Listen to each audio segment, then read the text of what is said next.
കല്യാണമേ വേണ്ടെന്ന് തീരുമാനിച്ചു. പിന്നെ ഞങ്ങൾ എൻ്റെ അമ്മായിയമ്മയുടെ ഒരു സ്വഭാവം ഈ ശോഭനക. ബിഗ് ബോസ് മലയാളം സീസൺ 5 ലൈവിൻ്റെ പുതിയ അപ്ഡേഷനിലേക്കാണ്. ഇപ്പോൾ ലൈവിൽ എല്ലാവരുടെയും വിവാഹ സങ്കല്പങ്ങളെക്കുറിച്ച് സംസാരിച്ചുകൊണ്ടിരിക്കുകയാണ് കേട്ടോ. ഡൈനിങ് ഏരിയയിൽ ഇരുന്നിട്ട് ചിലർ ഭക്ഷണം കഴിക്കുന്നുണ്ട്. അതിനിടയിലാണ് സംസാരം. പലരും പല സങ്കല്പങ്ങളും പറഞ്ഞു. അതിൽ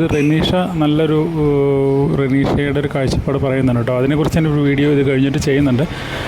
ഇപ്പോൾ അഖിൽ മാരാറിനോട് അനിയൻ മിഥുൻ ചോദിക്കുകയാണ്, എന്താണ് അഖിൽ മാരാരുടെ സങ്കല്പം, എന്തായിരുന്നു കല്യാണത്തിന് മുമ്പ്, പിന്നെ എങ്ങനെയാണ് കല്യാണം കഴിഞ്ഞത് എന്നൊക്കെ മിഥുൻ ചോദിക്കുന്നുണ്ട്.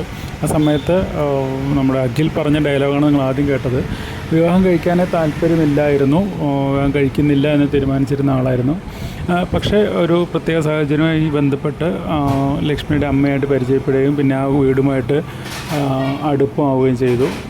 അങ്ങനെ ആൺമക്കളില്ലായിരുന്ന ആ കുടുംബത്തിൽ ഒരു അംഗത്തെ പോലെ ആയി അഖിൽ മാരാർ മാറുകയും പിന്നീട് 1-2 വർഷങ്ങൾക്ക് ശേഷം അത് ഒരു മരുമകൻ്റെ സ്ഥാനത്തേക്കൊക്കെ അവർ ലക്ഷ്മിയുടെ അമ്മ കാണുകയും അങ്ങനെയാണ് ആ വിവാഹം നടന്നത് എന്നുള്ളതാണ് അഖിൽ പറയുന്നത്. അതിനു മുമ്പ് ആൾക്കാരൊക്കെ പറഞ്ഞു തുടങ്ങി, ഇങ്ങനെ അഖിലിനെ വിവാഹം കഴിച്ചു കൊടുക്കാം, മകളെ വിവാഹം കഴിച്ച് കൊടുക്കാം എന്നൊക്കെ ആൾക്കാർ അവരോട് പറഞ്ഞു തുടങ്ങി. അങ്ങനെ ആലോചന വന്ന് അങ്ങനെ വിവാഹം കഴിഞ്ഞു എന്നുള്ളതാണ് അഖിലിൻ്റെ വിവാഹത്തെക്കുറിച്ച് അവിടെ പറഞ്ഞത്.